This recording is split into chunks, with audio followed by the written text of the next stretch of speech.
Good morning. Parliament is resumed. I would ask the Honourable Minister of Tourism and Ports to grace us with prayers. Thank you, Mr. Speaker. Almighty God, from whom all wisdom and power are derived, we beseech Thee so to direct and prosper the deliberations of the Parliament now assembled, that all things may be ordered upon the best and surest foundations for the glory of Thy name and for the safety, honor, and welfare of the people of the Cayman Islands.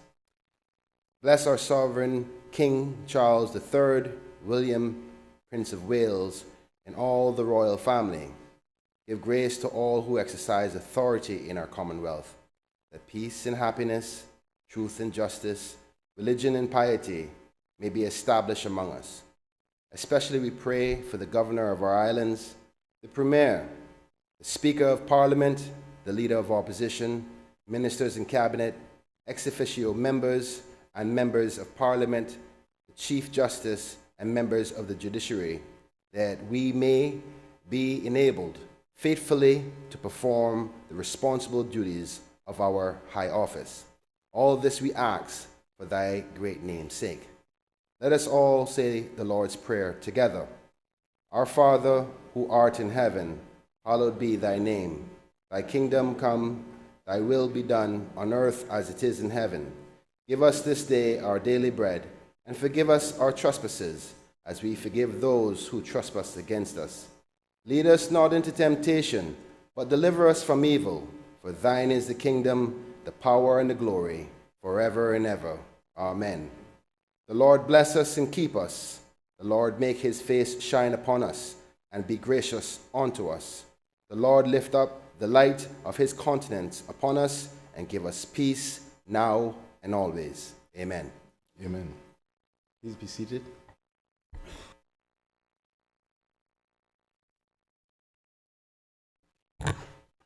Administration of oaths or affirmations. None. Reading by the Honourable Speaker of messages and announcements. Members, yesterday was the 102nd birthday of Mrs. Viola Brown of Cayman Brac, but who has lived in Grand Cayman for many, many years, known to most of us affectionately as Miss Vi. I know you will want to join me in wishing her a happy belated birthday.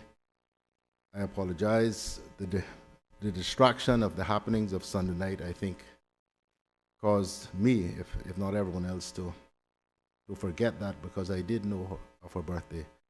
So, happy belated birthday, Miss Vi. And today is the 100th birthday of Mrs. Laurel Watler of Bordentown, but more latterly of Northward, who is, for those of you who do not know, who is the mother of a former Principal Secretary for Tourism, Aviation and Trade, Mr. Harding Watler. Ms. Laurel, happy 100th from the Parliament.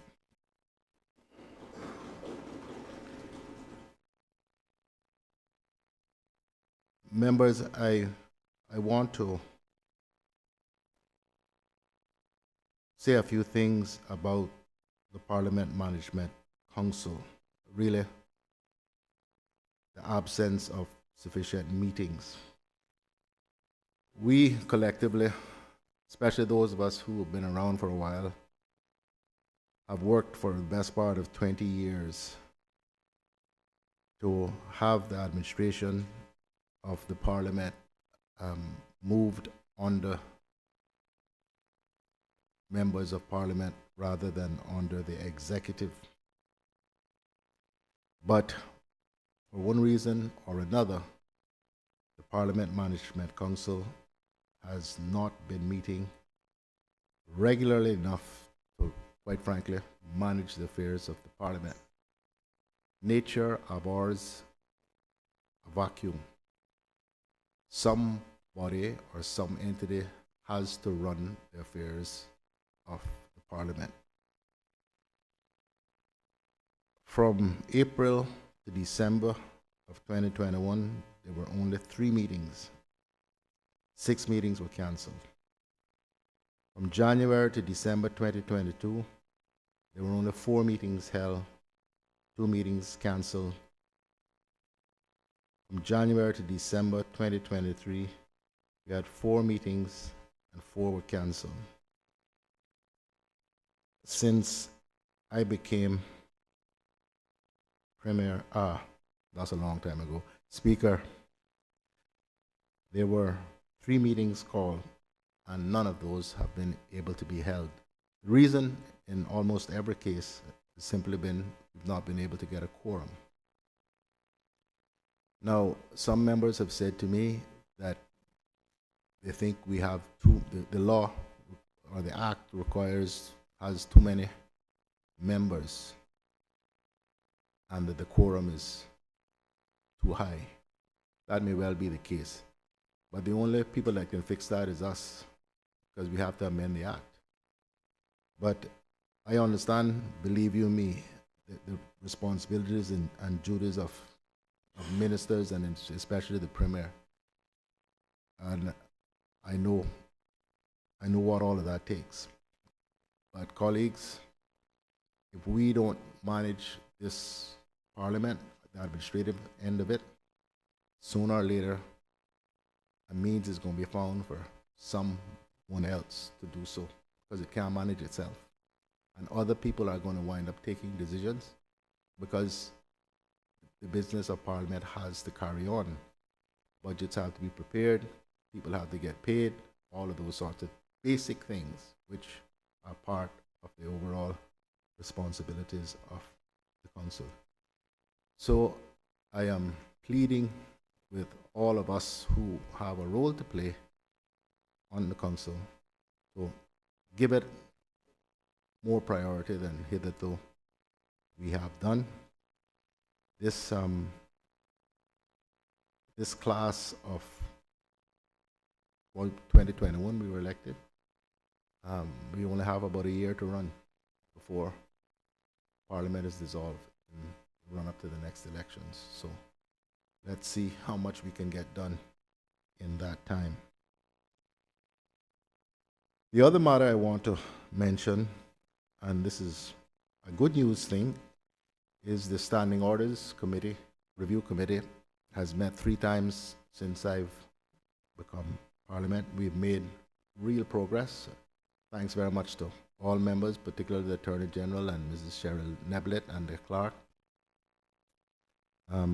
And we do intend to present to this House a report with recommendations for new standing orders in advance, sufficiently in advance of the dissolution of the House, that members can have an opportunity to consider it and hopefully agree on a new form of standing orders so that the next class of elected members will have some modern standing orders to operate with. I thank you for your attention to those things. Madam Clerk. Presentation of petitions. None. Presentation of papers and of reports. Report of the Standing Business Committee. Second meeting of the 2023-2024 session of the Cayman Islands Parliament, to be laid on the table by the Chair of the Standing Business Committee, the Honourable Premier. Madam Premier. Thank you, Mr. Speaker, and good morning. Mr. Speaker, I beg to lay on the table of this Honourable House the report of the Standing Business Committee for the second meeting 2023-2024 session of the Cayman Islands Parliament. So ordered.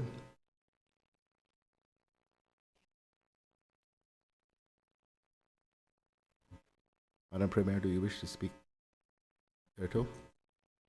No, thank you, Mr. Speaker. Self-explanatory. Very well.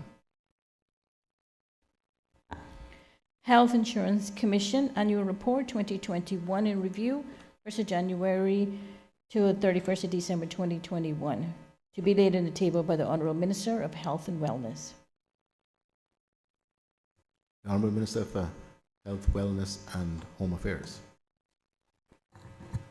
Mr. Speaker, thank you.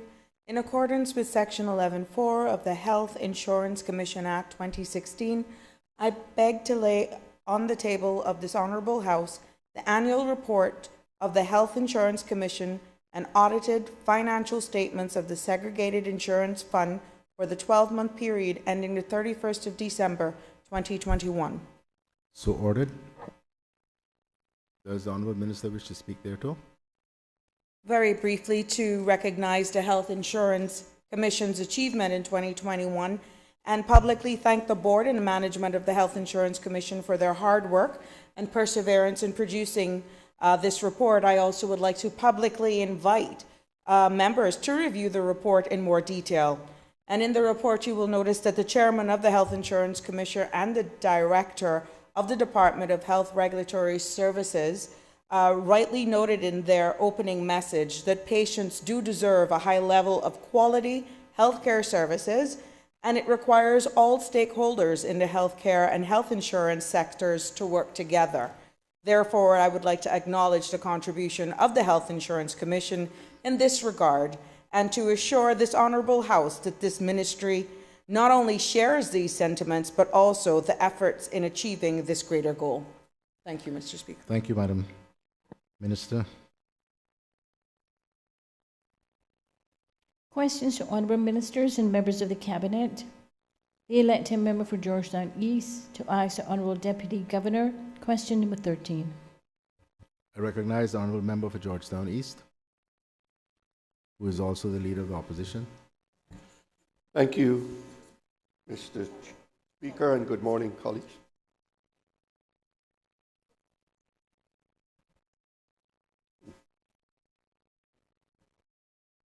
Thank you for that reminder, Madam Clerk.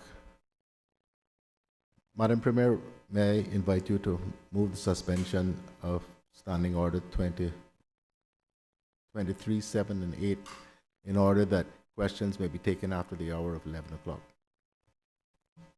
Thank you, Mr. Speaker. Mr. Speaker, I move the suspension of Standing Order 23, 7, and 8 in order for questions to continue beyond the hour of 11 a.m. The motion has been moved. Those in favor, please say aye. Aye. Those against, no. I believe the ayes have it. The motion is carried. Standing Order 23, 7, and 8 is accordingly suspended. Honourable Leader of the Opposition. Thank you, Mr. Speaker. Mr. Speaker, I rise to ask question number 13, standing in my name, to the Honourable Deputy Governor. Can the Honourable Deputy Governor inform the House how many vacancies there are within the RCIPS for officers in neighbourhood policing teams and for police community support officers? Honourable Deputy Governor, to answer. Good morning, Mr. Speaker. Thank you. Mr. Speaker, the answer.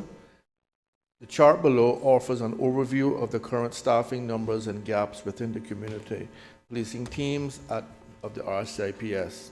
Based on the overall figures, it has been determined that they are presently 23 personnel, including community safety officers across the 3 islands. With a capacity of 34 personnel, there exists a deficit of 11 personnel. And for the benefit of the public, Mr. Speaker, allow me to just read what the table says. So, Georgetown Police Station in the Community Police Division, the current strength is 9. The future establishment is 15 with an increase of 6. Georgetown Police Station, Community Safety Officers, current strength is 1. Future establishment in 2 with an increase of 1. West Bay Police Station, Community Police Division 4. Future establishment 5 with an increase of 1. West Bay Police Station, Community Safety Officer, current strength 1. Future establishment 2, an increase of 1. The Eastern Districts, Community Police Division, current strength is 6, future establishment is 7, with an increase of 1. And the Eastern Districts, Community Safety Officer, current strength 2, future establishment 3, with an increase of 1. And that Those increases relate to the 11 vacancies that are currently in existence. Thank you, Mr. Speaker. Thank you, Deputy Governor. Supplementaries? Thank you, Mr. Speaker. Through you to the Deputy Governor. Can the Deputy Governor tell us whether there are any ongoing active efforts to fill these vacancies at this time?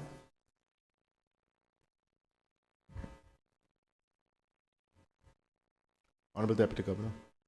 Mr. Speaker, thank you. Mr. Speaker, the Commissioner of Police has been reviewing the vacancies, and he has been, over the last few months, looking to see how best he can deploy officers within the RCIP. So he advised me that he was looking to see, well, where's my priorities at the moment?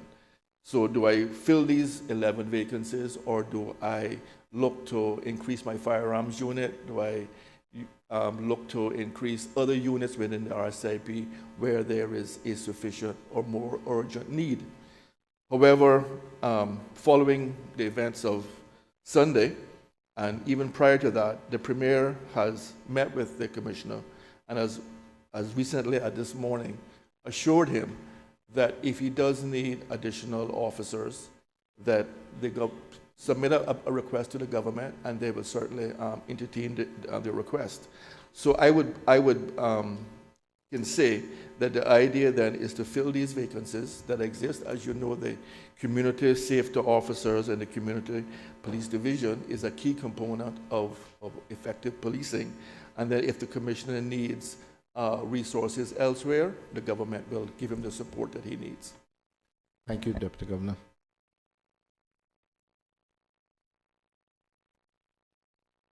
Madam Clerk.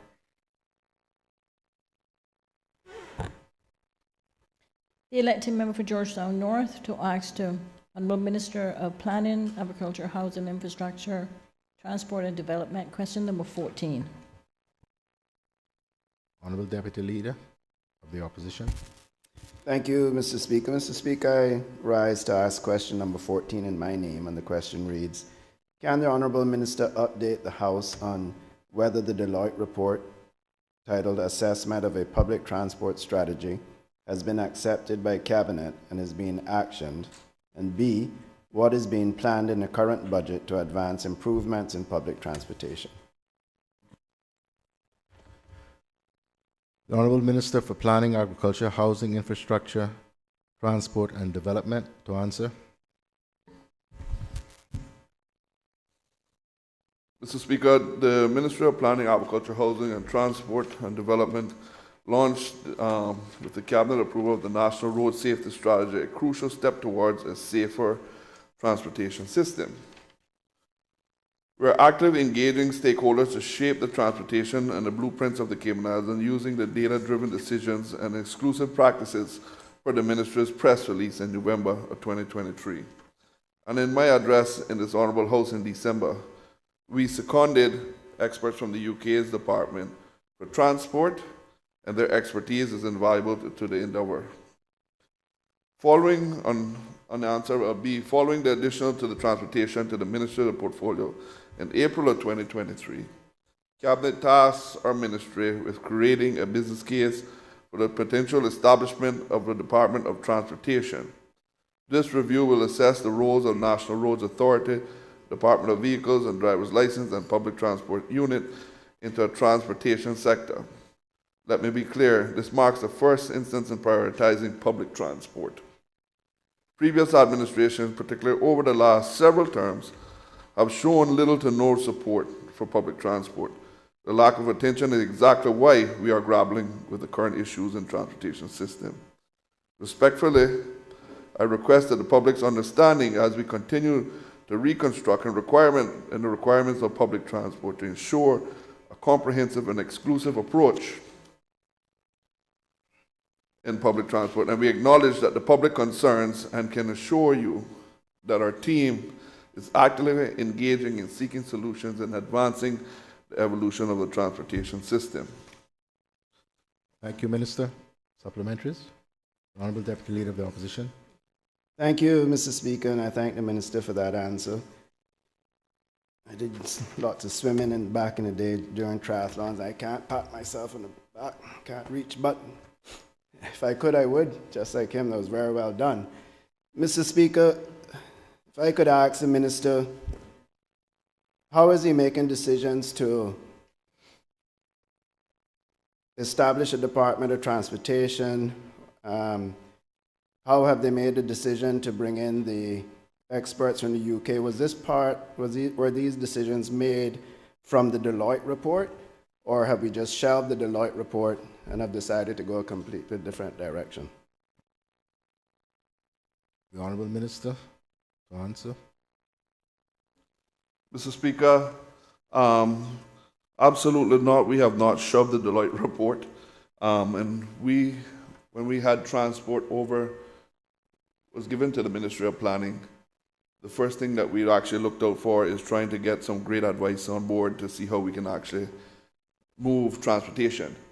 So we had already spoken to the UK about help once that had come over to us, and we have shared the Deloitte report with the people that have seconded over to us to go through the report to see how we can actually improve on the transportation system.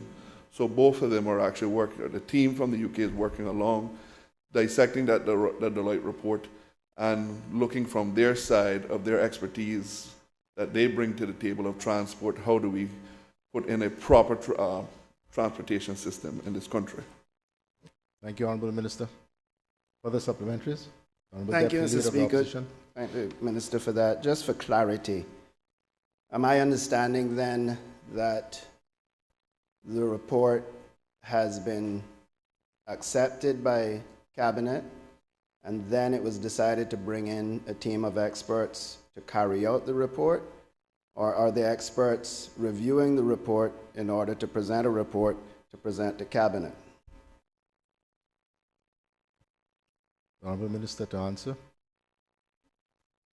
Mr. Speaker, as I mentioned just now, when the planning department team took over transport, the first thing we looked at was help. And we reached out to the UK on how to help us. So we brought in the experts to actually help us. The Deloitte report at the time was actually done by the Ministry of Tourism. And we have already reached out to our experts once we were engaged in there. And then that report came over to us, which we've actually went through, and we have released it since the last sitting of the House. But we have actually went through and took in a lot of information from that report to try to get this right. Mr. Speaker, there's really no right answer right off the top of the head or to jump in right away when it comes to transportation system. We can just put anything in place and it may work, it may not. We have the expertise that this is what they do for a living. And we have tasked them with coming up with the most creative way and the best solution that is driven for the Cayman Islands. And I do thank the UK team for coming here and helping us with this. Thank you, Honourable Minister. Further supplementaries? Madam Clerk. The elected member for Georgetown North to ask the Honourable Minister of Planning. Question number 15. The Honourable Minister of Planning, Agriculture, Housing. Oh, sorry, I'm getting ahead of myself. Honourable Deputy Leader of the Opposition. Thank you, Mr. Speaker. Mr. Speaker, I rise once again to ask a question to the Honourable Minister of Planning, Agriculture, Housing and Infrastructure, Transportation and Development. Question number 15 in my name. Can the Honourable Minister update the House on the progress of completing the Eddie Sanchez Memorial Park in Red Bay / Prospect and the proposed Seafarers Park in Georgetown Central, just behind the Parliament? The Honourable Minister for Planning, Agriculture, Housing, Infrastructure, Transport and Development to answer. Mr. Speaker, I think you're getting used to the name now. Mr. Speaker, let me start off with the Seafarers Park. That project does not fall under the planning, that actual park falls with the Cabinet Office. So that question needs to be either diverted to, I assume, to the Deputy Governor or the Premier for Cabinet Office. But on the Eddie Sanchez Park, the Eddie Sanchez Memorial Park has enjoyed significant development since we last met in this Honorable House. Much work has been done on the perimeter of the property with the construction and reinforcement of the concrete boundary walls, chain link fences, the footway connecting to the park areas, the parking of the area, the walking track have all been completed in December. The next enhancement will be seen by the way of increasing foliage and so Speaker, as you know, we have actually reached out to you about getting some fruit trees for that too, so we're still looking them from you. And the procurement and installation of the contracts have been awarded with the proposed dates and there are plans to start on March of 2024. Honorable Minister, I think you left out the last paragraph. I'm sorry. I can see how important this park is to you, sir. I was just checking to make sure you were there. All the business of this house is important to me. After discussions with the residents of the area, Public Works Department is now procuring with the supply installations of the calisthenic and the playground equipment, and the procurement actively showed to be completed by Q2, with all works on the Eddie Sanchez Park set to be completion by the end of Q3. Conclusion. Overall, steady progress have been made in the development of the Eddie Sanchez Memorial Park. If there are any further questions or comments, please feel free to direct them directly to me.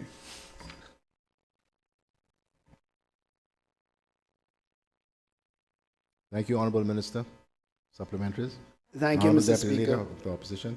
Thank you, Mr. Speaker. I thank the Minister for that answer, and I will encourage the Honorable Speaker to get those fruit trees to you as soon as possible.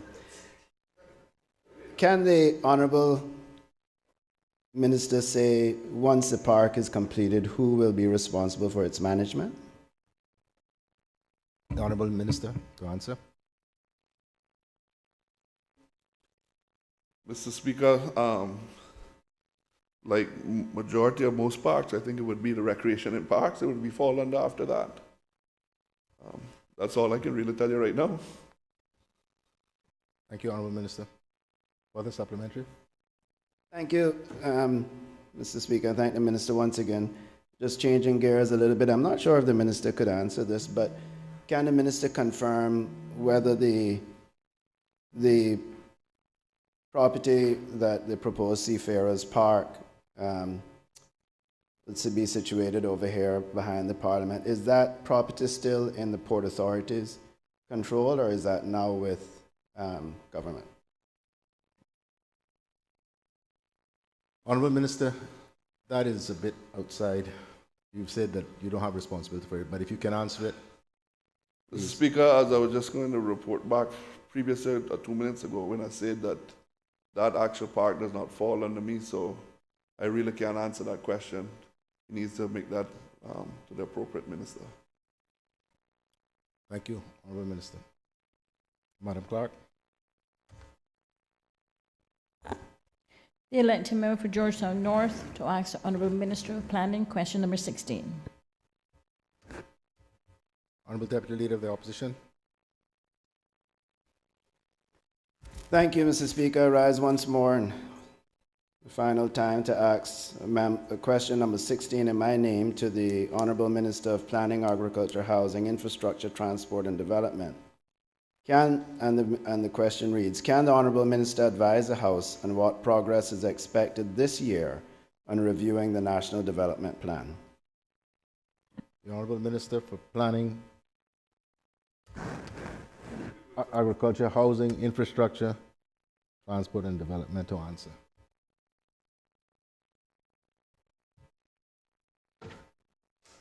Honourable Minister, I would like to shorten it, but I don't know how to pronounce it when I shorten it. You're doing very well, sir. Continue. Mr. Speaker, according to the Development and Planning Act 2021 revision, the Central Planning Authority CPA is vested with the duty to review the updated development plan on the regular basis. In the efforts to assist with the CPA and the responsibility of the joint project team has been formed with including representatives from the Ministry of Planning, Agriculture, Housing, Infrastructure, Transport and Development, the Ministry of Sustainability and Climate and Resilience, and the Department of Planning. This first task of the development plan review is to update the 1997 planning statement using the Plan Cayman National Planning Framework document as a foundation. The updated planning statement will provide the legal basis and facilitate a new approach to the development plan by creating 11 smaller area plans as outlined in the National Planning Framework, and the area plan approach allows local residents to have a say in shaping the physical development of their communities.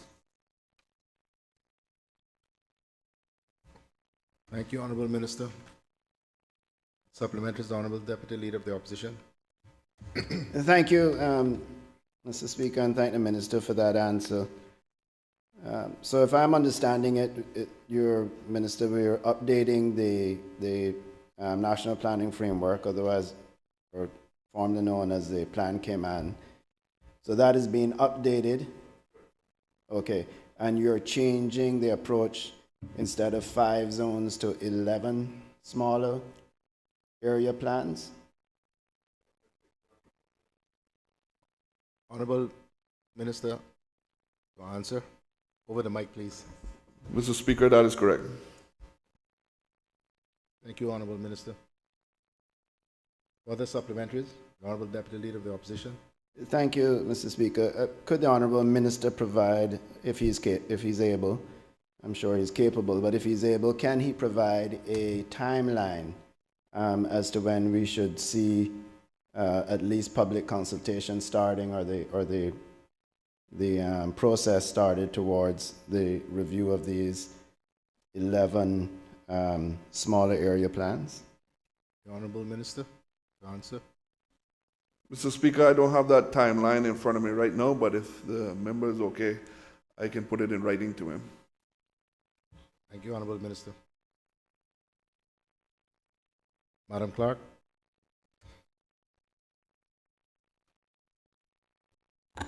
Statements by honorable ministers and members of the cabinet.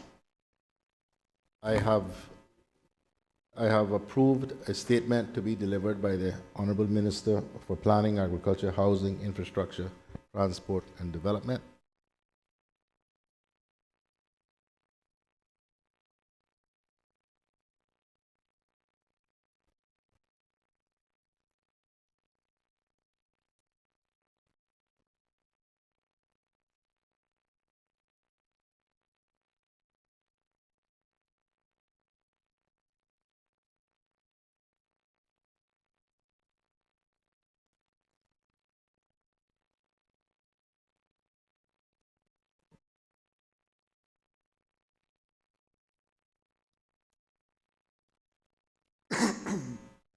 Mr. Speaker, honorable members of Parliament, from the revitalization of agriculture for food security to building a brighter tomorrow through affordable housing and safe roads. The past months have been a period of significant progress for the Ministry of Planning, Agriculture, Housing and Infrastructure, Transport and Development, now known as PAHI-TD. Today, I stand before you not just to report the achievements, but to celebrate the tangible impact our work is having on the lives of each and every Caymanian. Mr. Speaker, we are cultivating to secure a future in agriculture is in a bloom. Mr. Speaker, our dedication to revitalizing agriculture as a cornerstone of the food security and economic diversification has borne the fruit spearheaded by the Leeds Action Plan under the Cayman Food and Nutrition Security Policy. We've rekindled the allure to agriculture and making it an attractive and viable profession for modern Caymanian. Initiatives like the Eastern Agro Park, offering 2-year lease options to the agriculture, and a successful launch of the Grow in Cayman brand. Have not only supported local farmers, but also showcased Caymanians' agriculture on the global stage. Through the Cayman Cookout, Mr. Speaker, we created an invaluable connection for our farmers within the hospitality industry, both locally and internationally. This exposure to highlighted the quality and diversity of our agriculture produce, farm to table, from meats, herbs, to jellies, to sauces, to underscoring the success of our agro-processing courses and the vibrance of the sector at the 55th Agriculture Show. The show, with over 7,000 attendees, including visiting ministers from Montserrat, Jamaica, and Bahamas, further highlighted our local agriculture, farming, and culture, strengthening the Caribbean partnership towards food security. Mr. Speaker, our Jamaica Red Pole cattle display thriving the nucleus herd with 2 calves born recently exemplify the potential of our livestock development program, set to be enhanced by the National Vaccine Program for cattle and goats. All these are the next steps in securing the development of our livestock. Mr. Speaker, continuing on our ambitious stride in agriculture, Her Excellency the Governor Jean Owen and Honorable Premier Ms. Juliana O'Connor Conley joined the official opening of the Poultry Innovation and Education Center, making it a monumental achievement to our Nest Layer initiative. This center emerges as an example of innovation and knowledge in the poultry farming, symbolizing our commitment to enhancing the poultry production with advanced technologies and education programs. It positions the Cayman Islands at the forefront of sustainable practices, bolstering the food security and supporting farmers with cutting-edge resources and training. Advancing in public and affordable housing, we have made sustainable progress in addressing the critical need for affordable housing, Mr. Speaker. Our public and affordable policy and the 10-year strategy plan, informed by the comprehensive and the consultations, are on the cusp of the survey phase.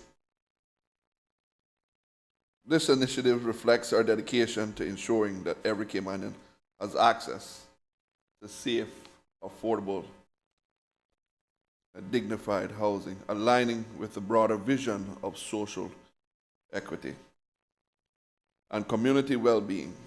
It lays the groundwork for a policy that will guide affordable housing development over the next decade. Mr. Speaker, on the topic of affordable housing brings me to the NHDT over the recent months. The National Housing Development Trust has experienced a pivotal changes, signaling a new phase in our journey towards addressing housing needs. It brings me with great pleasure to announce that on February the 5th, the Board of Directors unanimously elected a new interim General Manager, Mr. Robert David Johnson. During my meeting with Mr. Johnson and the Board, I emphasized the critical need for affordable housing solutions. We must prioritize both streamlining process and maximizing the efficiency to get people into homes quickly and cost effectively. Good governance is a paramount, ensuring that transparency and accountability as we deliver in our mandate. Only through the combined focus can we truly address the housing challenges facing our community and build a brighter future for all. The National Development Plan, Mr. Speaker. Our stride in national development is spearheaded by the Central Planning Authority, have been both strategic and forward-looking. The NDP planning statement, now in its final stages, will set a new direction for sustainable growth and development. The planning statement incorporating extensive public consultation and strategic insights serves as a blueprint for our island's future, balancing the growth with the environment, the stewardship, and the community's values. Our road safety strategy. The National Road Safety Strategy, exemplified by the pledge No More in 2024, campaign marks a significant step forward towards zero road fatalities. Mr. Speaker, the cross-government initiative embodies our holistic approach from the infrastructure enhancement to public awareness campaigns. Mr. Speaker, it is a witness to a resolve to protect the residents and visitors, ensuring the Cayman Islands remain a safe haven for all. Mr. Speaker, enhanced urban and infrastructure development.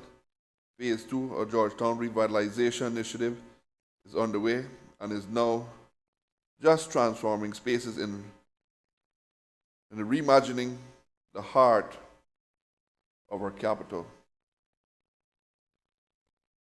The GTR efforts have revitalized key areas, making Georgetown more accessible, vibrant, and conducive to business and community activities. This initiative phases our commitment to sustainable urban development and improving the quality of life for our citizens. Facility management and public works, the pillars of the progress. Mr. Speaker, the emergency evacuation plan for GAB building is in progress steadily. Our facility management department ensures our public spaces and government buildings are maintained to the highest standards, focusing on sustainable, efficient, and resilience. Similarly, the public works department consistently oversees infrastructure development projects that improve the daily lives, from road improvement to critical public facilities. They are among some of the first responders as after the recent Nor'wester, engaging with businesses, assessing damage, and taking swift actions. Advancement in the transportation and vehicle services. The exploration to integrating the Department of Vehicle and Driver's License and National Roads Authority and Public Transport Unit continues, aiming to streamline the transportation service and enhancing the efficiency and safety of our roads, Mr. Speaker. In speaking of DVDL, I'm delighted to acknowledge the Director David Dixon for his exemplary work and his recipient of the Deputy Governor's Employee of the Month Award in December. That was last year. Mr. Dixon's hard work and dedication have turned DVDL into a benchmark for customer service, excellence, among the best in the civil service.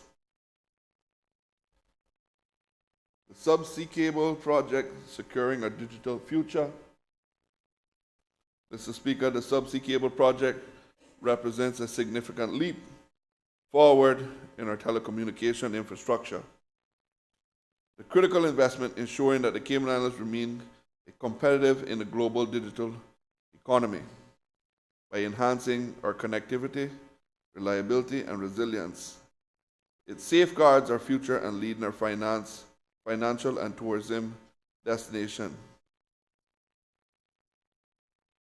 The project is progressing very well and truly is an investment in our digital future, one that will benefit all Caymanians and generations to come.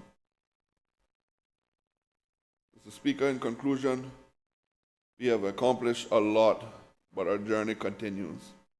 Each milestone, each initiative is evidence of the dedication and determination of countless individuals, from farmers tilling the soil to engineers paving our roads, from policymakers crafting the vision to citizens leading their voices in consultations.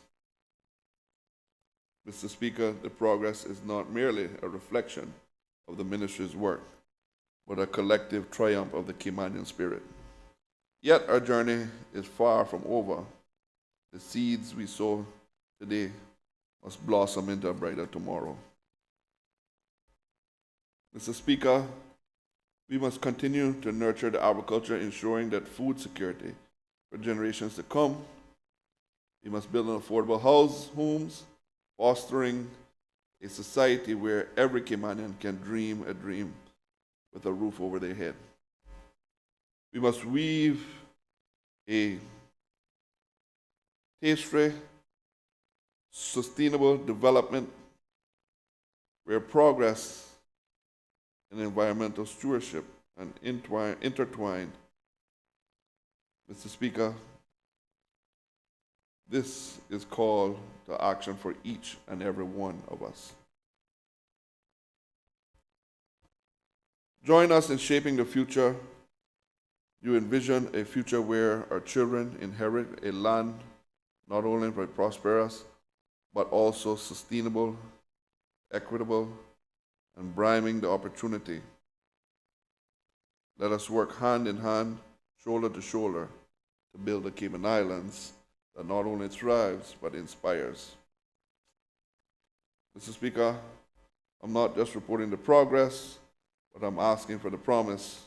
Together, let's create a future where everyone thrives and where our island shines as a symbol of hope and strength.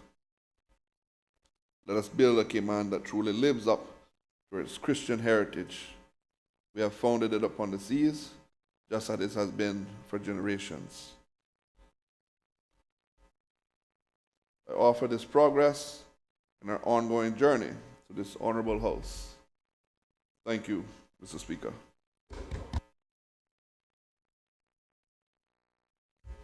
Thank you, Honorable Minister. Madam Clerk. Personal explanations, None. obituary, and other ceremonial speeches. I recognize the Honorable Minister for Tourism and Ports. Thank you, Mr. Speaker. Mr. Speaker, since the last appearance here in Parliament during the Christmas of last year, we unfortunately have lost a number of our people within our community. And as the standing orders allow, I just want to recognize a few, not all, but a few that have been passed on from Georgetown area. And I'm certain that many of us will remember their names and who they are. And the purpose for me rising today is to let the families know that we mourn with them, and we too shall miss the hearts and souls of these individuals. I'm certain that members will add other names that may be from the prospective districts, but these are a few, and most recent times, as well as far back as December. Mr. Speaker, firstly, Mr. Stanley Clark Sr. Secondly, Miss Goldie Panton. Thirdly, Mr. Harley Fellman Seymour, better known as Fell. Miss Desiree Kelly. Miss Juanita Powell. Mr. Edison Solomon, better known in our community as Eddie. Mr. Bossy Bird. Miss Lily Marie McLean, known to me as Aunt McLean, Aunt Marie. Miss Dania Cayasso. Mr. Brandon Gordon, and our hearts continue to go out for our close colleague and friend, Miss Donna Bush, in respect to her recent passing of her son. Also, Mr. Alfred Hay Sr., and most recently, Mr.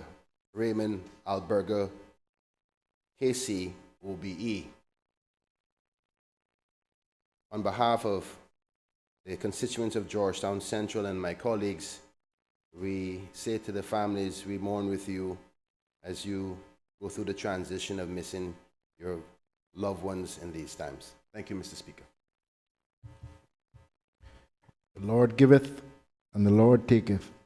Blessed be the name of the Lord. Madam Speaker, Madam Clerk. Oh, I'm sorry. I'm sorry, Honorable Attorney General.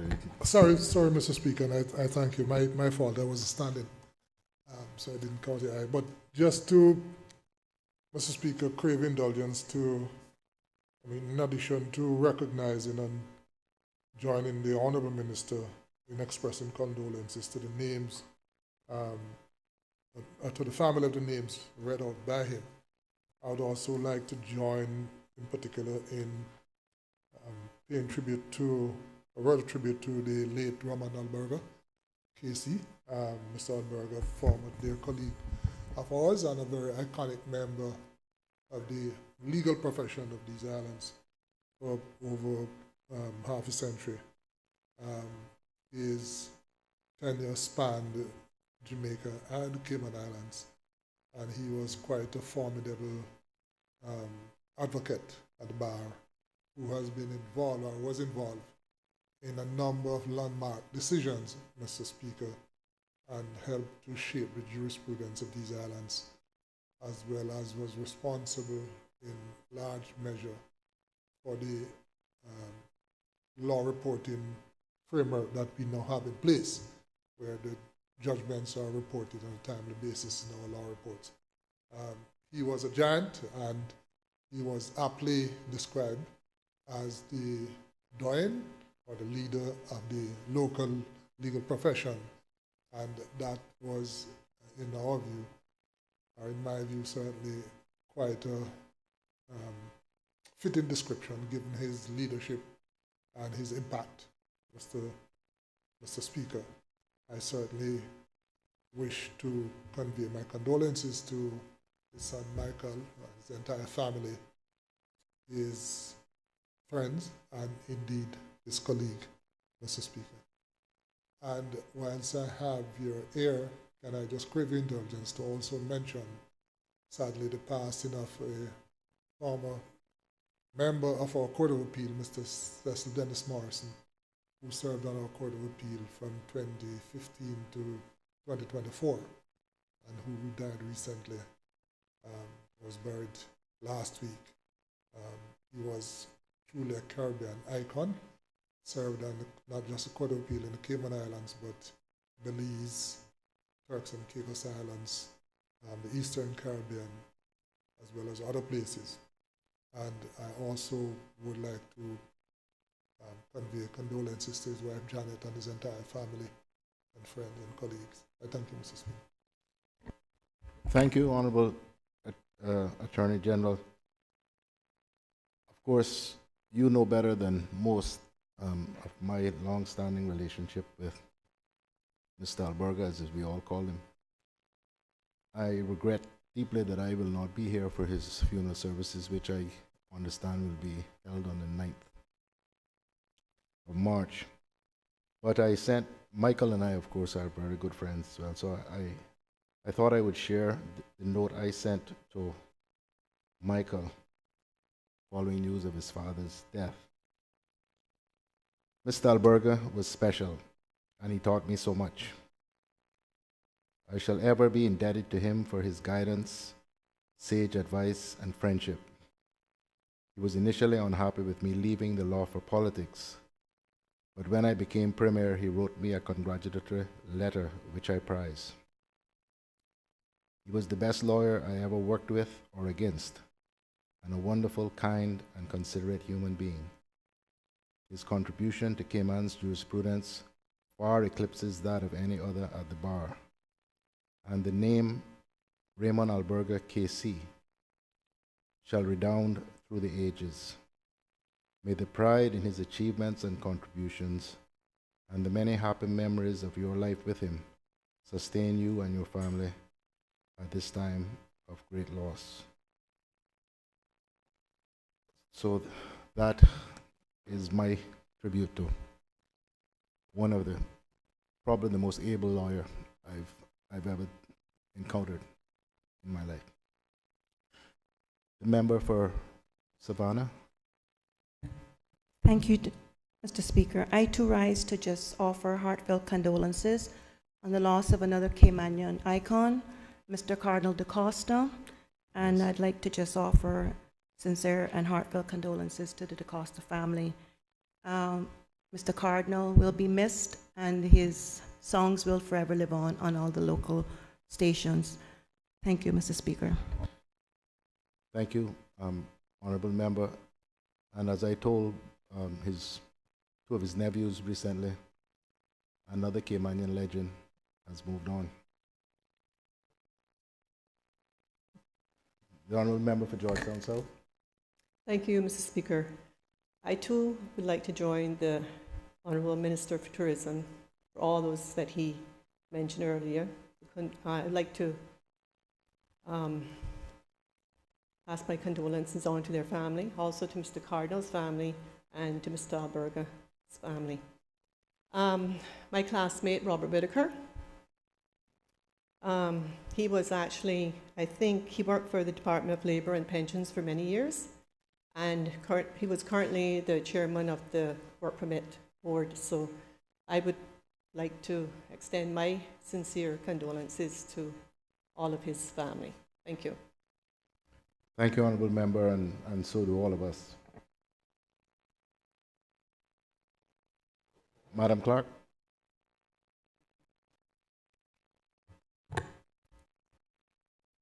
Raising of matter of privileges? None. Government business? Bills? Committee on bills. Honorable members, the House will now resolve itself into committee for the purpose of considering the 4 bills which have received second reading yesterday.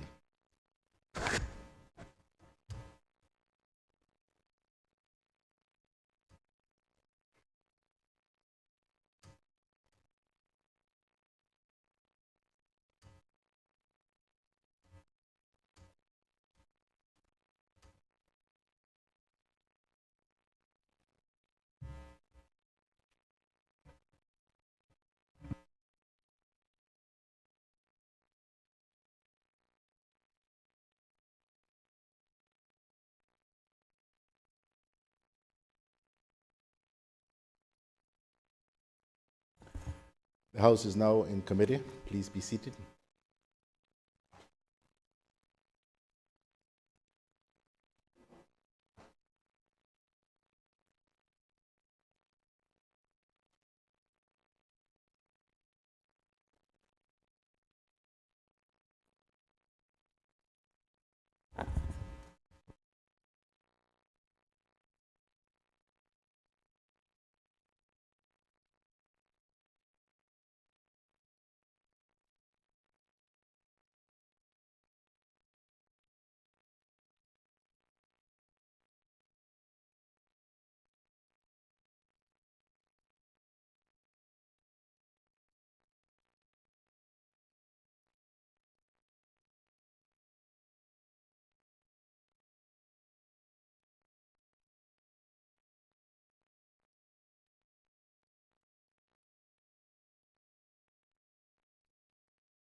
The House is now in committee.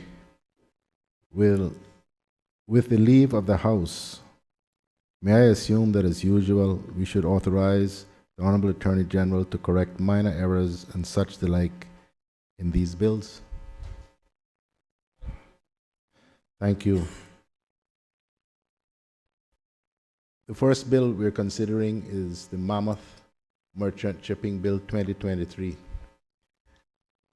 And the slight delay in us beginning was working out how best to deal with this so that we can finish before lunch. Would the clerk please state the bill and read the clauses?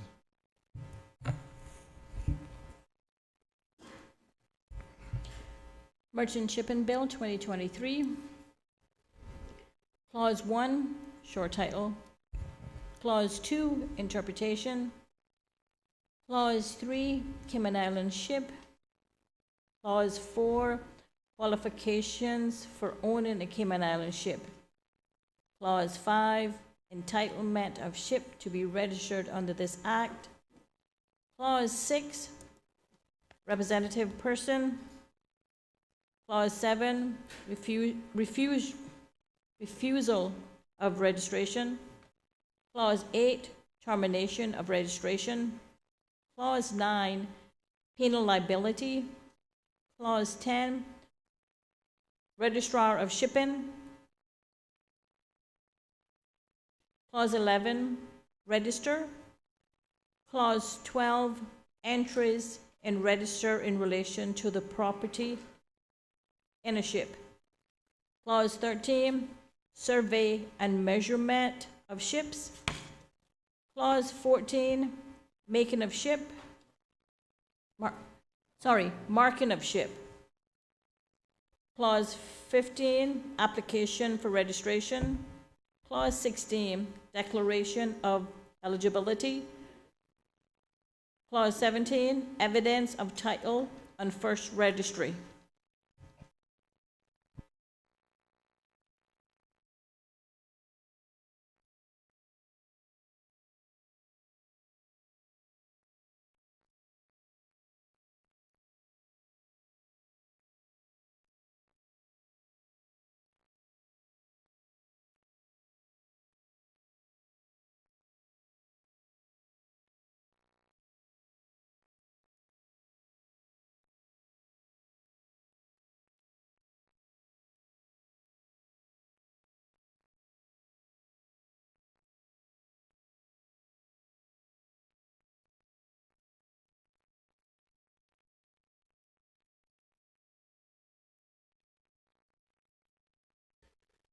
Are there any questions on clauses 1 to 17?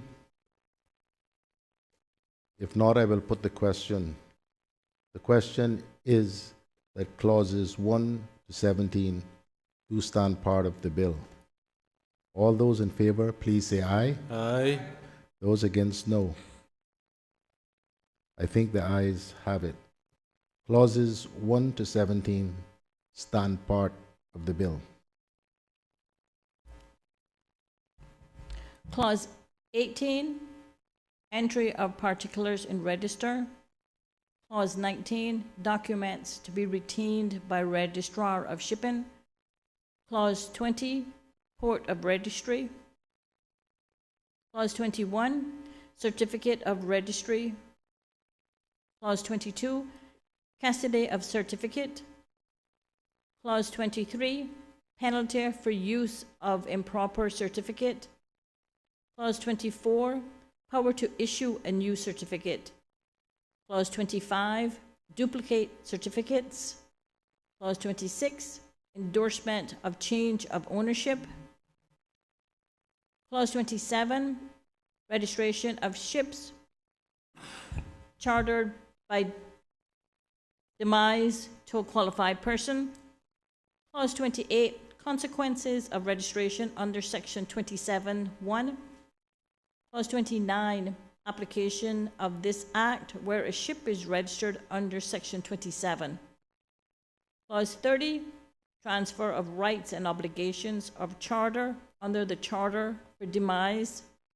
Clause 31, rights and obligations relating to interests in ships registered under Section 27(1).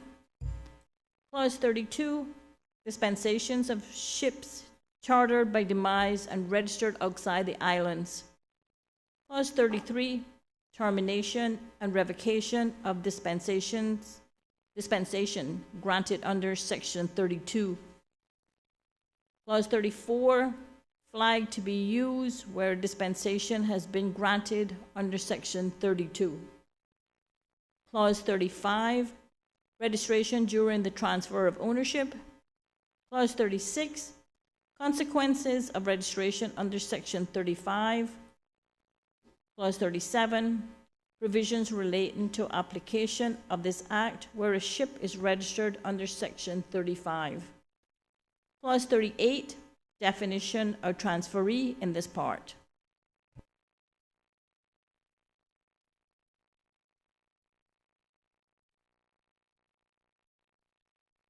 Are there any questions on clauses 18 to 38? If not, I will put the question. The question is that clauses 18 to 38 do stand part of the bill. All those in favor, please say aye. Aye. Those against, no. I think the ayes have it. Clauses 18 to 38 stand part of the bill. Clause 39, rules as to name of ship. Clause 40, offenses. Clause 41, registration of alterations. Clause 42, offenses. Clause 43, procedure for registration of alterations.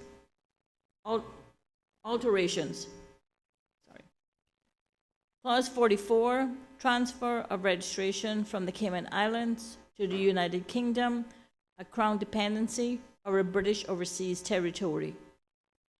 Clause 45, transfer of registration from the United Kingdom, a Crown dependency, or a British overseas territory to the Cayman Islands. Clause 46, tonnage of ships of foreign countries adopting tonnage regulations. Clause 47, force of law on tonnage convention and tonnage regulations. Clause 48, liabilities of unregistered ships. Clause 49, application of this Act to unregistered ships. Clause 50, termination of overseas registration. Clause 51, requirement for insurance cover. Clause 52, trusts, equitable interests, and liabilities of beneficial interests. Clause 53, registrar of shipping may dispense with declaration or evidence. Clause 54, returns to be made by registrar of shipping.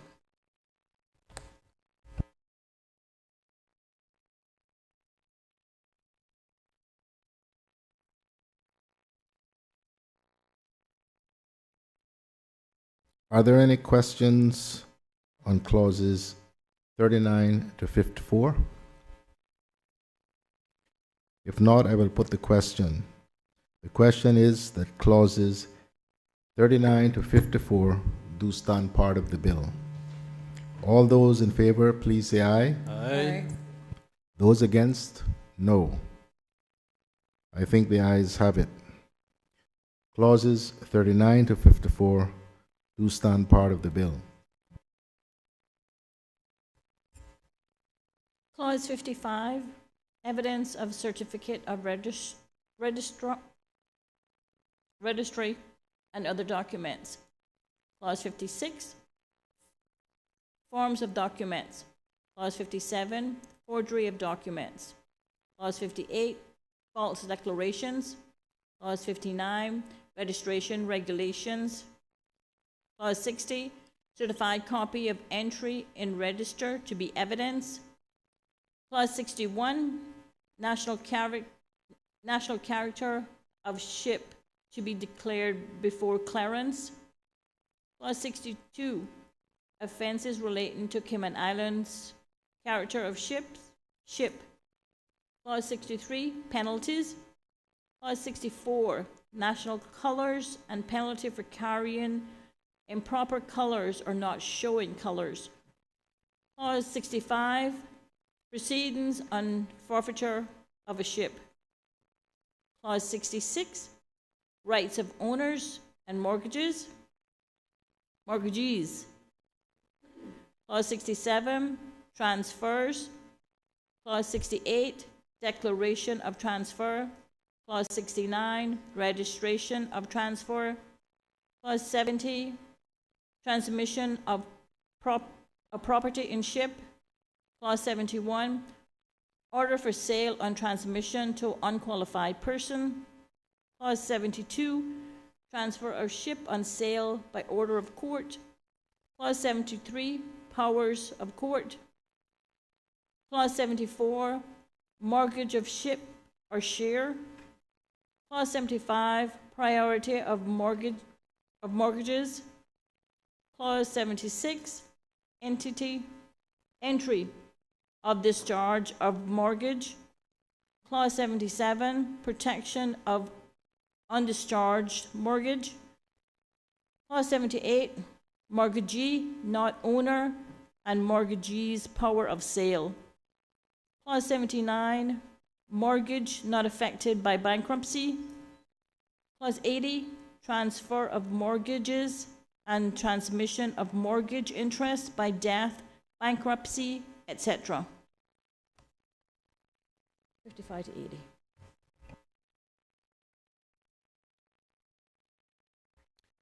Are there any questions on clauses 55 to 80?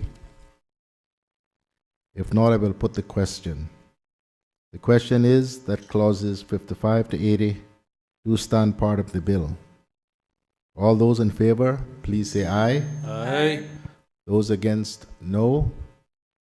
I think the ayes have it. Clauses 55 to 80 do stand part of the bill.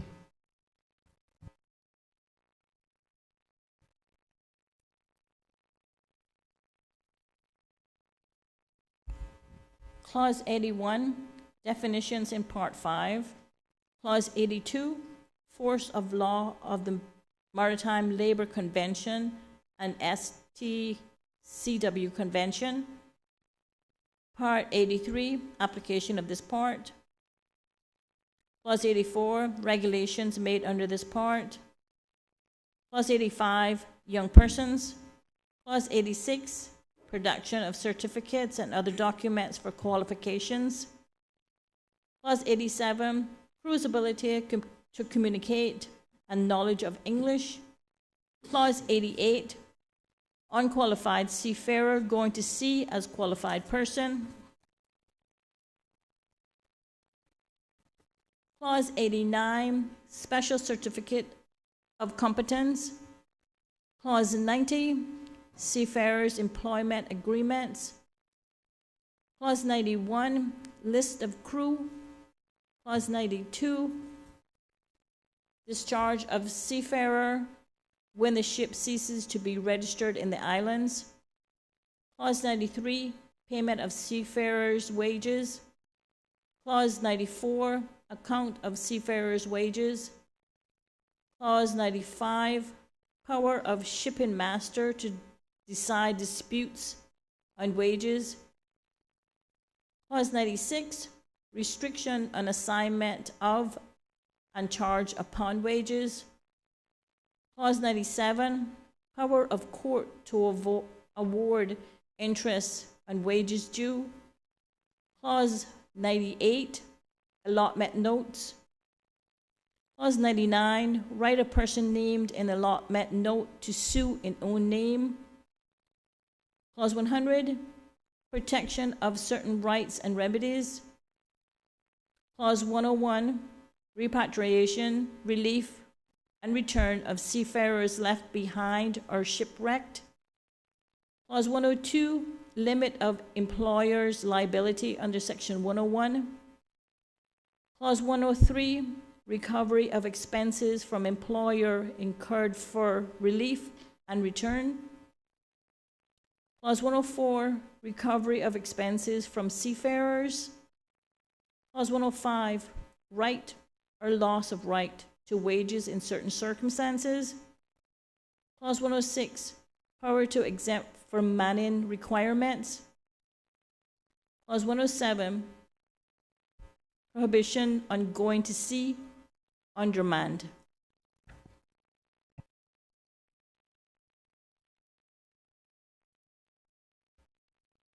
Are there any questions on clauses 81 to 107? If not, I will put the question.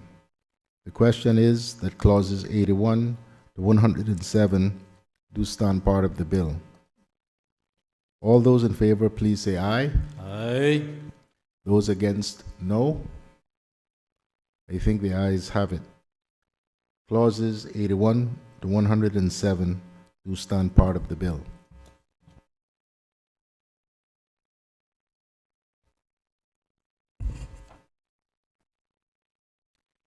Clause 108, provision of food and water.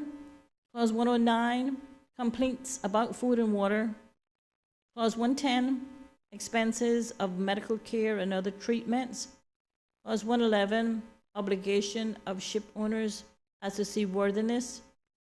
Clause 112, ship owners' relief from liability for unseaworthiness. Clause 113, uniform. Clause 114, conduct endangering ship, persons, etc. Clause 115, disobedience.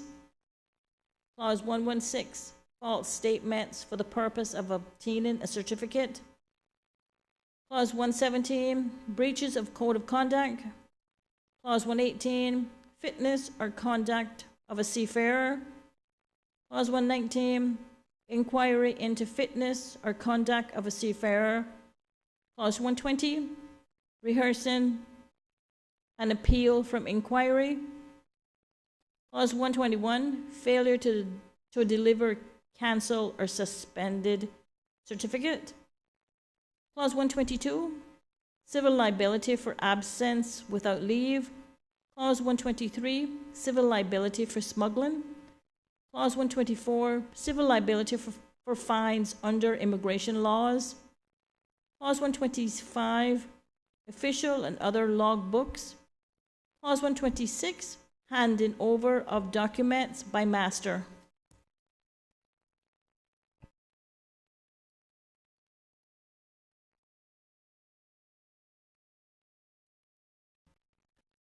Are there any questions on clauses 108 to 122? If not, I will put the question. The question is that clauses 108 to 122 do stand part of the bill. All those in favor, please say aye. Those against, no. I think the ayes have it. Clauses 108 to 122 stand part of the.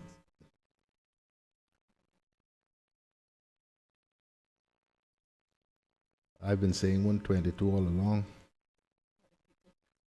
So let's just finish it and think. Yeah.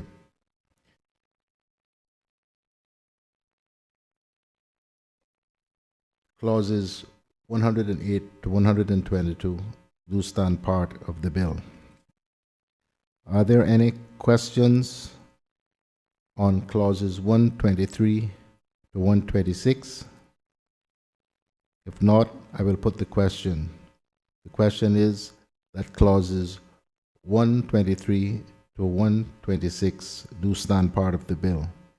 All those in favor, please say aye. Aye. Those against, no. The ayes have it. Clauses 123 to 126 stand part of the bill.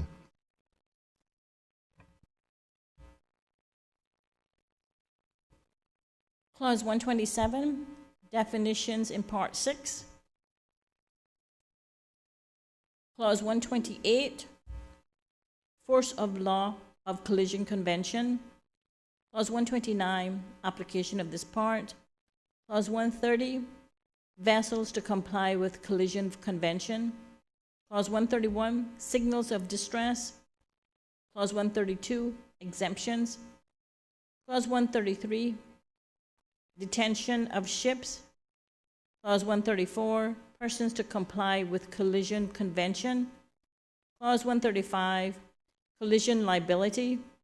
Clause 136, inspection to enforce compliance with collision regulations. Clause 137, duty to render assistance following collision. Clause 138, offense. Clause 139, master to notify hazards to navigation. Clause 140, master to proceed moderately in danger areas. Master to proceed moderately in danger area. Clause 141, duty to assist ships in distress. Clause 142, right to relinquish ships when in distress. Right to requisition ships when in distress. Clause 143, duty to assist persons in danger at sea. Clause 144, application of duties imposed by Section 141 to 143 and penalties for failure to comply, and salvage rights. Clause 145, report of accidents to ships. Clause 146, apprehended loss of ship. Clause 147, record of boat drill to be kept in official logbook. Clause 148, collision regulations. Clause 149, definition and application. Clause 150, establishment and management of aids. Clause 151, Nautilus publications, charts, and other information. 151, nautical publications, charts, and other information. Clause 152, prosecution of offenses relating to aids. Clause 153, detention of ships. Clause 154, fire or lights detrimental to navigation. Clause 155, characteristics of aids.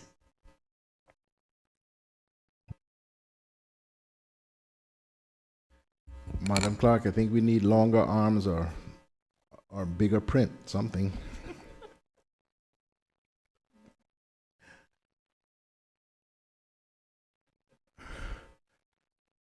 Are there any questions on clauses 127 to 155? If not, I will put the question. The question is that clauses 127 to 155 do stand part of the bill. All those in favor, please say aye. Aye. Those against, no. I think the ayes have it. Clauses 127 to 155 do stand part of the bill.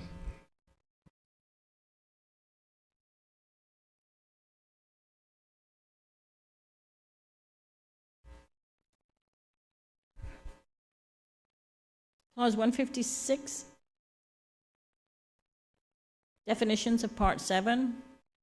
Clause 157, force of law of safety convention. Clause 158, application of this part. Clause 159, exemptions.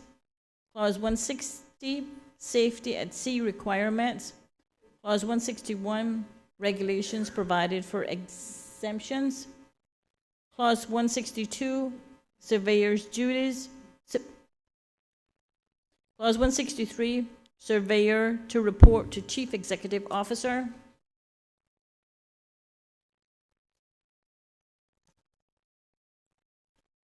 Clause 164, responsibilities of owner and master. Clause 165, procedure to be adopted when the ship, including its structure, machinery, and equipment, is deficient. Clause 166, issue of certificates. Clause 167, forms of certificates. Clause 168, duration and validity of certificates. Clause 169, issue and duration of exemption certificates. Clause 170, extension and other provisions. Clause 171, issue and endorsement of certificates by another government. Clause 172, ships not registered and the island, and to which safety convention applies, and to which the safety convention applies. Clause 173, cancellation of a certificate. Clause 174, posting up of certificates. Clause 175, prohibition on proceedings to sea without the appropriate documentation. Clause 176, limit on the number of passengers on passenger ships. Clause 177, offenses. Clause 178, power to detain. Clause 179, penalty for non-compliance with conditions of exempted certificates. Clause 180, inspection of ships holding safety convention certificates. Clause 181, ships to carry stability information. Clause 182, local safety certificates regulations. Clause 183, application of the ISPS code. Clause 184, exemptions. Clause 185, maritime security regulations. Clause 186, responsibility for ships security. Clause 187, responsibility for setting security levels. Clause 188, alternative security agreements. Are there any questions on clauses 156 to 188? If not, I will put the question. The question is that clauses 156 to 188 do stand part of the bill. All those in favor, please say aye. Aye. Those against, no. I think the ayes have it. Clauses 156 to 188 do stand part of the bill.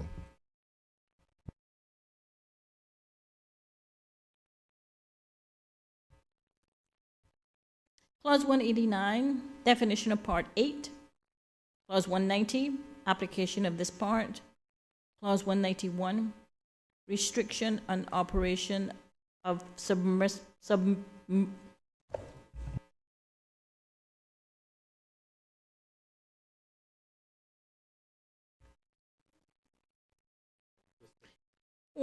Clause 191, restriction on operation of submersible craft. Clause 192, register of submersible craft. Clause 193, requirements for registration of submersible craft. Clause 194, grounds for refusing registration. Clause 195, notification of changes affecting submersible craft and amendment of particulars. Clause 196, termination of registration. Clause 197, display of registration number. Clause 198, regulations for construction, equipment, etc. of submersible craft. Clause 199, issue, duration, extension, suspension, etc. of safety certificates. Clause 200, inquiries and investigations. Clause 201, offenses. Clause 202, service of documents and notices and proceedings. Clause 203, detention. Clause 204, definition of Part 9. Clause 205, force of law of 1966 Convention and 1988 Protocol. Clause 206, application. Clause 207, load line regulations. Clause 208, application of annexes of 1966 Convention and 1988 Protocol. Clause 209, general compliance. Clause 210, obligations of assigning authority. Clause 211, exemptions. Clause 212, equivalence. Clause 213, repair, alterations and modifications. Clause 214, zones and areas. Clause 215, submersion of load lines. Clause 216, initial renewal and annual surveys. Clause 217, maintenance of conditions after survey. Clause 218, issue of convention certificates. Clause 219, issue or endorsement of international load line certificates by another government and on behalf of other contracting governments. Clause 220, form of convention certificates. Clause 221, duration and validity of an international load line certificate. Clause 222, extension of periods of validity of an international load line certificate. Clause 223, duration and validity of an international load line exemption certificate. Clause 224, procedure to be adopted when a ship is deficient. Clause 225, cancellation of international load line certificates and surrender of convention certificates. Clause 226, acceptance of convention certificates. Clause 227, control of non-Cayman Islands ships holding a valid convention certificate. Clause 228, authorization of removal, etc., of appropriate marks.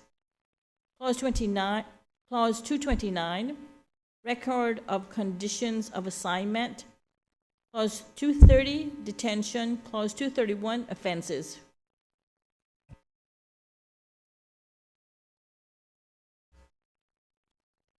Are there any questions on clauses 189 to clauses 231? If there are no questions, I will put the question. The question is that clauses 189 to clause 231 do stand part of the bill. All those in favor, please say aye. Aye. Those against, no. I think the ayes have it. Clauses 189 to 231 do stand part of the bill. Clause 232, definitions in Part 10. Clause 233, application. Clause 234, bulk cargo regulations. Clause 235, carriage of grain. Clause 236, delivery of notice and offense.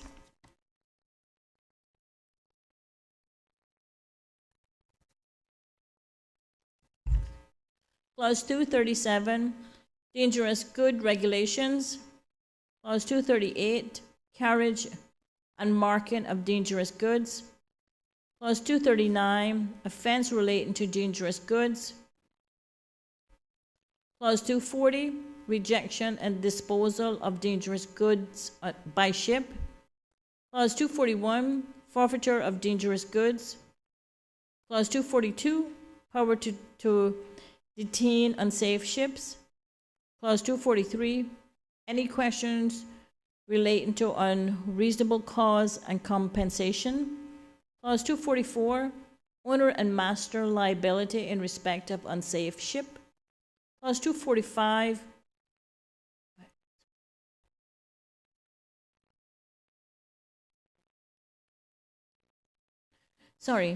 Clause 244, owner and master liable in respect of unsafe ship.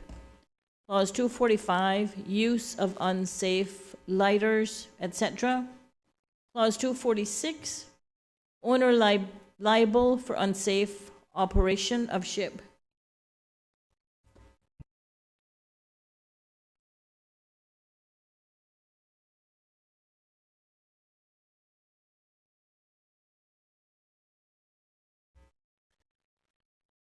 Are there any questions on clauses 232 to 246?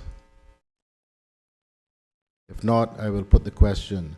The question is that clauses 232 to 246 do stand part of the bill. All those in favor, please say aye. Those against, no. I think the ayes have it. Clauses 232 to 246 do stand part of the bill.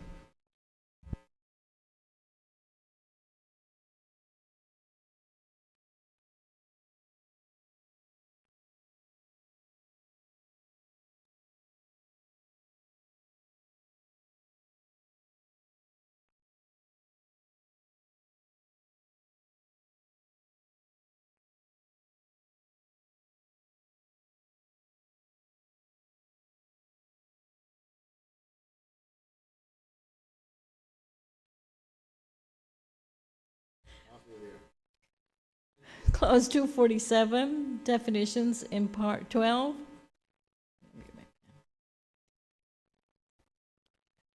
Clause 248, appointment and powers of receiver of recs. Clause 249, fees of receiver. Clause 250, duty of receiver where vessel in distress. Clause 251, power of receiver in case of vessel in distress. Clause 252, power to pass over adjoining land. Clause 253, duty of finder, etc., of wreck. Clause 254, provisions as respect cargo, etc. Clause 255, receiver to give notice of wreck. Clause 256, claims of owners to wreck. Clause 257, immediate sale of wreck in certain cases. Clause 258, right of government to unclaim wreck. Clause 259, notice of unclaimed wreck to be given to persons entitled. Clause 260, disposal of unclaimed wreck. Clause 261, effect of delivery of wreck, etc. under this part. Clause 262, offense of taking wreck to foreign port. Clause 263, offense of interfering with wrecked vessel or wreck. Clause 264, powers of entry, etc. Clause 265, release of goods from customs control. Clause 266, power of law of salvage convention.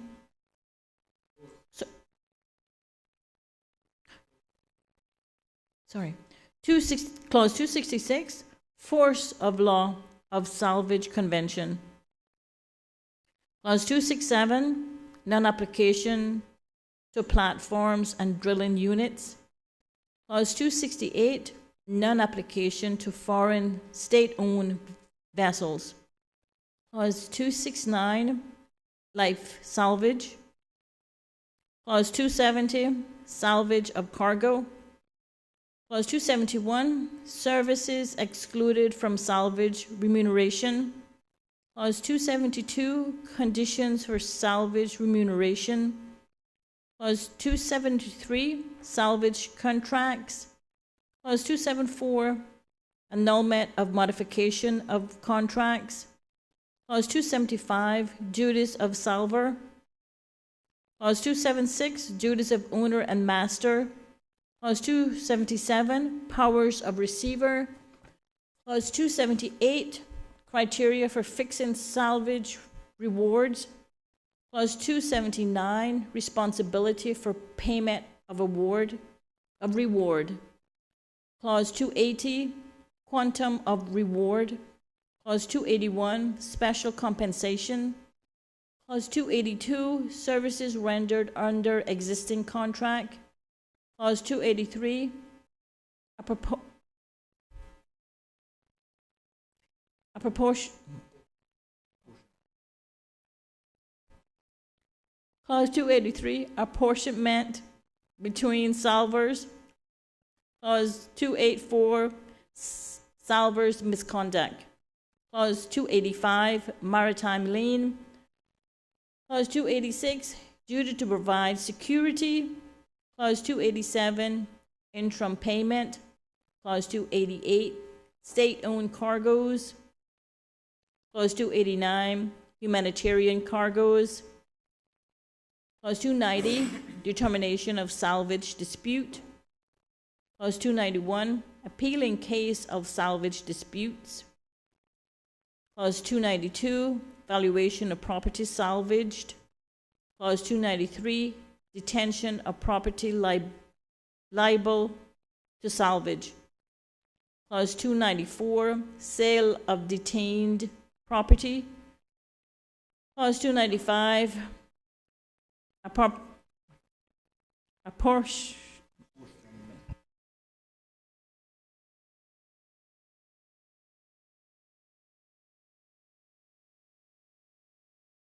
Clause 295, apportionment of salvage by receiver. Clause 296, apportionment of salvage by court.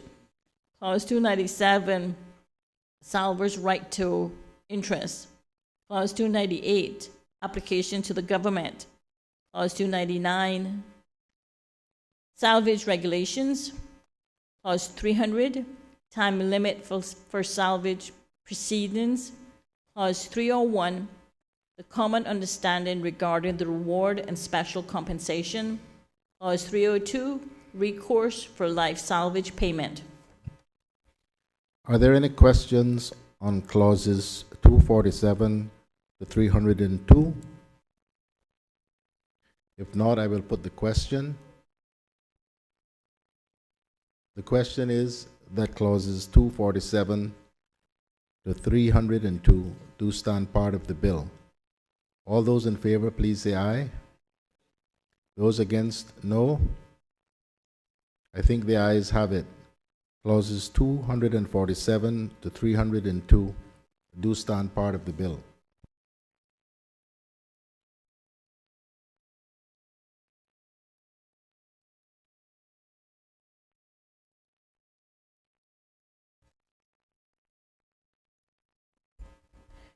Clause 303, offenses in connection with passenger ships. Clause 304, power to exclude drunken passengers from certain passenger ships. Clause 305, stowaways. Clause 306, unauthorized presence on boat. Clause 307, master's power of arrest. Clause 308, unauthorized persons, offenses relating to safety. Clause 309, passenger return to be made by master. Clause 310, returns of births and deaths in ships, etc. Clause 311, definition of Part 14. Clause 312, force of law of conventions. Clause 313, saving for recourse actions. Clause 314, exemptions from liability under Chapter 3, 4, and 7. Clause 315, liability under Chapter 3, 4, and 7. Clause 316, other financial security.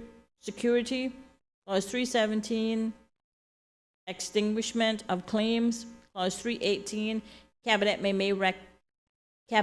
make regulations for this part. Clause 319, definitions in this chapter. Clause 320, persons entitled to limited liability. Clause 321, claims subject to limitation. Clause 322, claims expected from limitation. Clause 323, conduct barring limitation.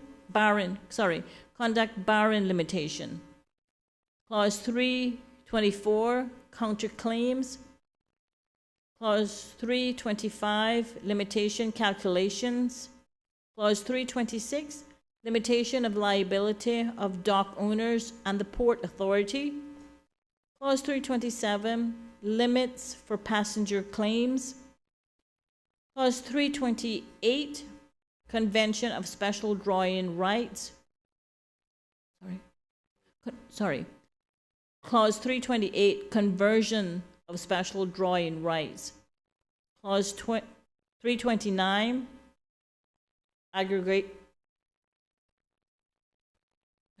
aggregation of claims.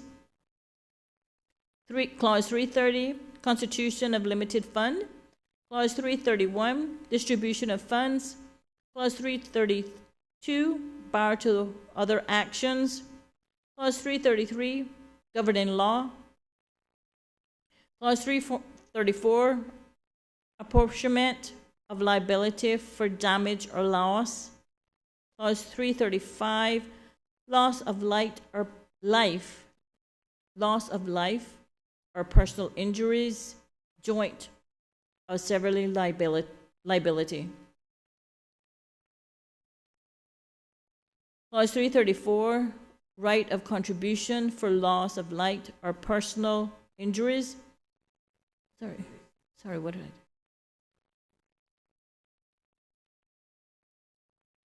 Clause 336, right of contribution for loss of life or personal injuries. Clause 337, time limit for proceedings against owners or ship. Clause 338, scope of application of chapter. Clause 339, exclusion of liability. Clause 340, scope of application of chapter. Clause 341, liability of registered owner. Clause 342, two or more ships. Clause 343, restriction of liability for oil pollution. Clause 344, jurisdiction of Cayman Islands Court and registration of foreign judgments.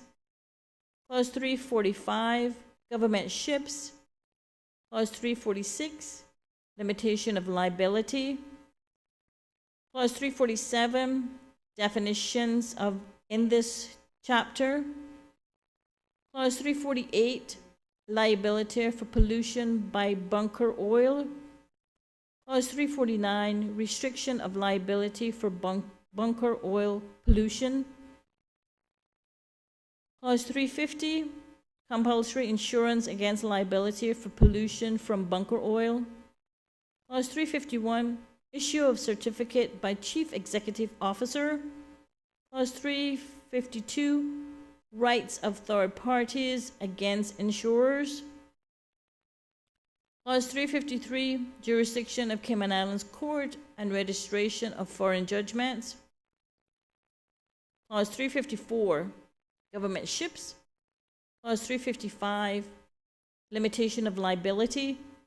Clause 356, parties to the Bunkers Convention and references to territories of a country.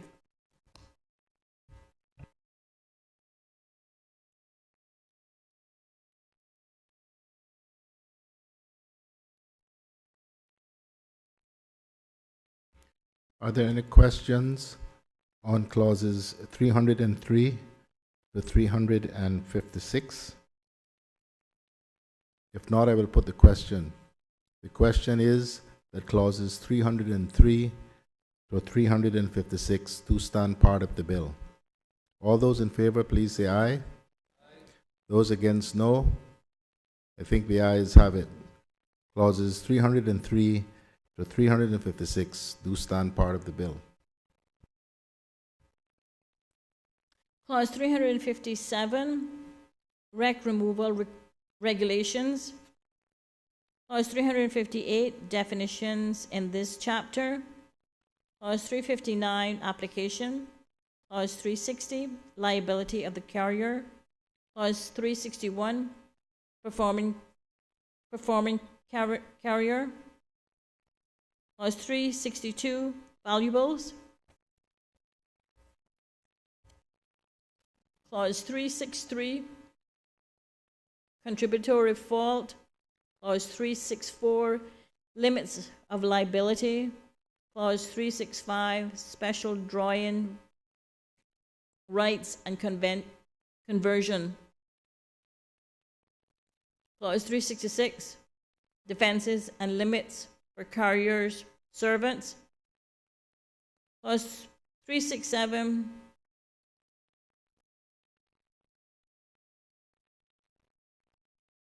Clause 367, aggregation of claims. Clause 368, loss of right to limit liability. Clause 369, basis for claim. Clause 370, notice of loss or damage to luggage. Clause 371, time bar for actions. Clause 372, competent jurisdiction. Clause 373, invalidity of contractual provisions. Clause 374, applications of other limited regimes. Clause 375, nuclear damage. Clause 376, commercial carrier by state-owned ships. Clause 377, carrier's obligation to give notice to passengers. Clause 378, application of Section 338, sub 4. Clause 379, application of Section 339. Clause 380, Athens Protocol regulations. Clause 381, definitions in this chapter. Clause 382, liability for oil pollution in case of tankers. Clause 383, restriction of liability for oil pollution. Clause 384, limitation of liability under Section 382. Clause 385, limitation actions. Clause 386, restriction on enforcement after establishment of limited fund. Clause 387, concurrent liabilities of owners and others. Clause 388, establishment of limitation funds outside the islands. Clause 389, compulsory insurance against liability for oil pollution. Clause 390, issue of certificate by Chief Executive Officer. Clause 391, rights of third parties against insurers. Clause 392, jurisdiction of Cayman Islands Court and registration of foreign judgments. Clause 393, government ships. Clause 394, references to territories of a country. Clause 395, definitions in this chapter. Clause 396, contributions by importers of oil and others. Clause 397, power to obtain information. Clause 398, liability of the fund. Clause 399, limitation of funds liability under Section 398. Clause 400, jurisdiction and effect of judgments.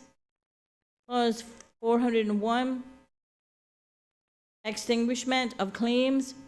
Clause 402, subrogation.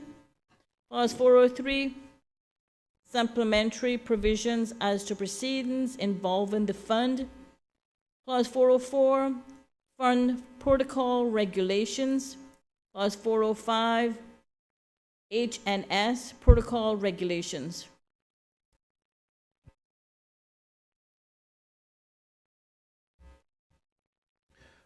Are there any questions on clauses 357 to 405? If not, I will put the question. The question is that clauses 357 to 405 do stand part of the bill. All those in favor, please say aye. Those against, no. I think the ayes have it. Clauses 357 to 405 do stand part of the bill.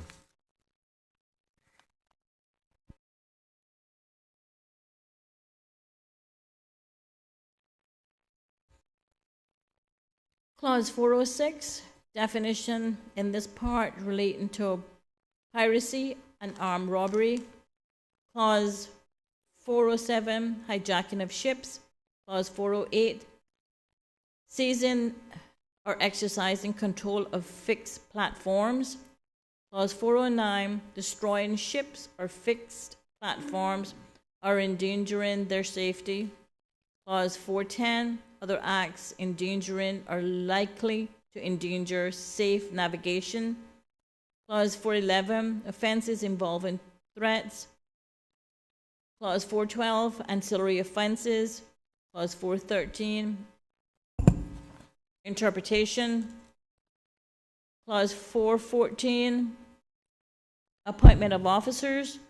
Clause 415, powers of surveyors. Clause 416, powers of inspectors.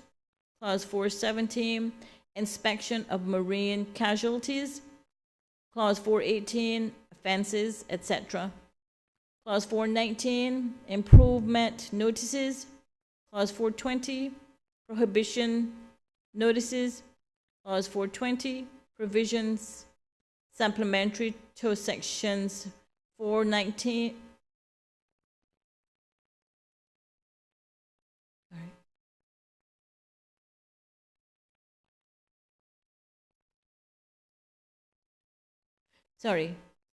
Clause 421, provisions supplementary to sections 419 and 420.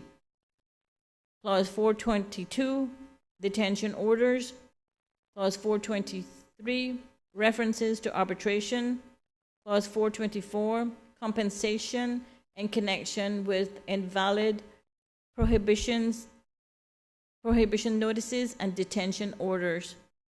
Clause 425, offenses. Clause 426, investigations of shipping casualties. Clause 427, formal inquiry. Clause 428, rehearsals and appeals. Clause 428, rehearings and appeals.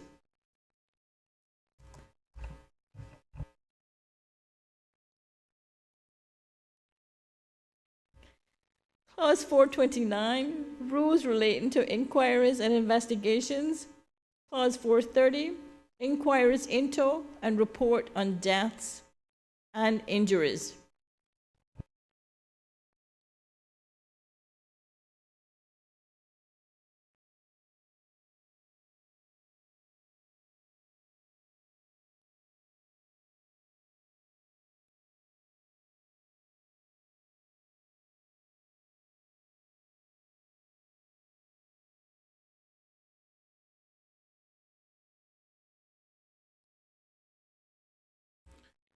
Are there any questions on clauses 406 to 430? If not, I will put the question. The question is that clauses 406 to 430 do stand part of the bill. All those in favor, please say aye. Aye. Those against, no. I think the ayes have it. Clauses 406 to 430 do stand part of the bill.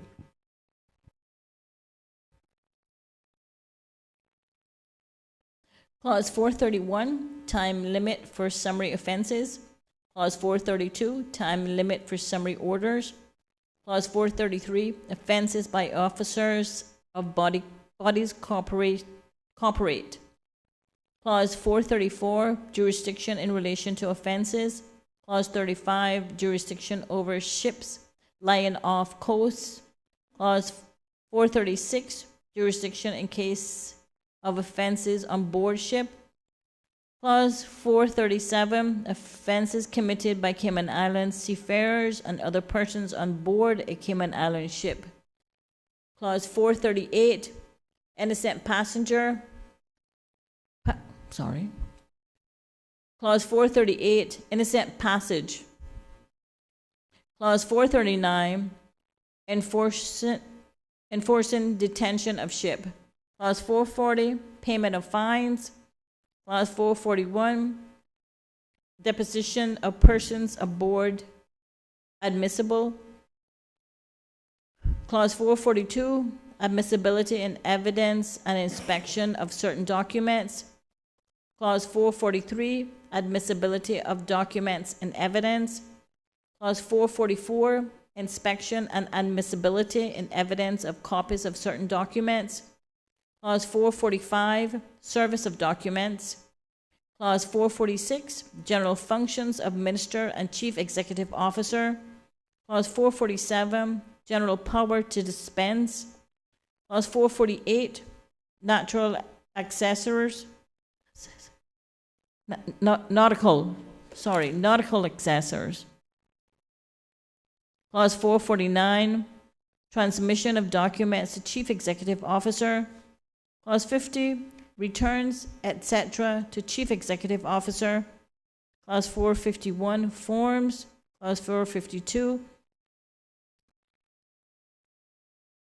advisory committees. Clause 453, fees, regulations, and fines. Clause 454, expenses of the Customs and Control Office. Clause 455, expenses charged and money provided out of the revenue of the islands.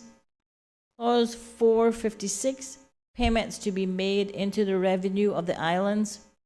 Clause 457, regulations. Clause 458, Chief Executive Officer's discretion. Clause 459, shipping notices and amendments to international agreements.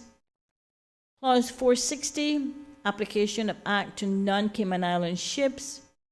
Clause 461, applications of Act to government ships.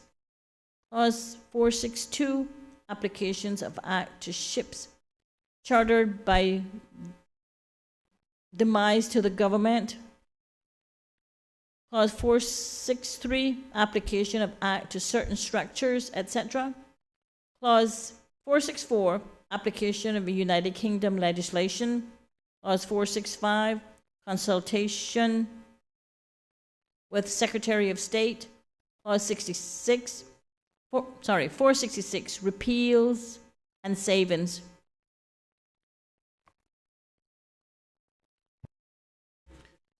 Are there any questions on clauses 430 to 468? 466. I'll try it again. Are there any questions on clauses 431 to 466? If not, I will put the question. The question is that clauses 431 to 466 do stand part of the bill. All those in favor, please say aye. Aye. Those against, no. I think the ayes have it. Clauses 431 to 466 do stand part of the bill. Schedule.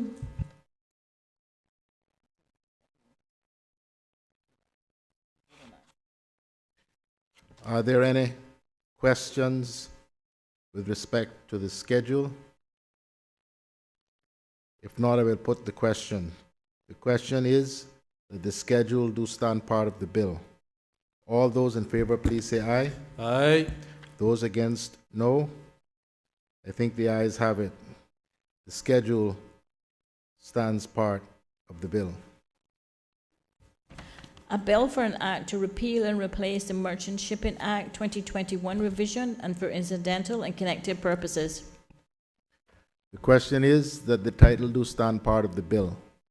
All those in favor, please say aye. Aye. Those against, no. I think the ayes have it. The title stands part of the bill. The question is now that the bill be reported to the House. All those in favor, please say aye. Aye. Those against, no. I think the ayes have it. The bill will accordingly be reported to the House. The committee will now suspend for the luncheon break.